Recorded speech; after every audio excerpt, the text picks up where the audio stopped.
May Holy Mother sanction a very happy, healthy and prosperous life for everyone. আজকে আমরা subject verb এগ্রিমেন্টের মাত্র দুটো rule নিয়ে আলোচনা করব।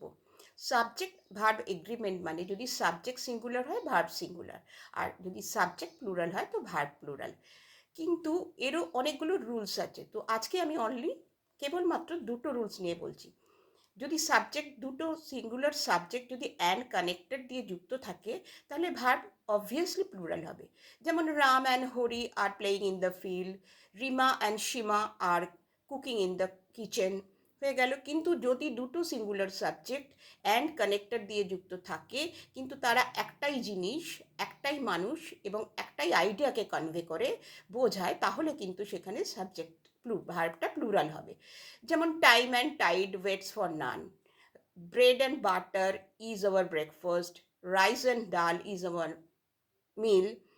তার মানে কি এরা দুটো সিঙ্গুলার সাবজেক্ট, অ্যান্ড হচ্ছে কানেক্টার তাই দিয়ে যুক্ত, কিন্তু এরা one idea, one thing and one পার্সনকেই কনভে করছে, মানে একটা জিনিস, একটা মানুষ আর একটাই আইডিয়াকে, ধারণাকে বোঝাচ্ছে। সেই জন্য এখানে কিন্তু দুটো সাবজেক্ট থাকা সত্ত্বেও সিঙ্গুলার হবে।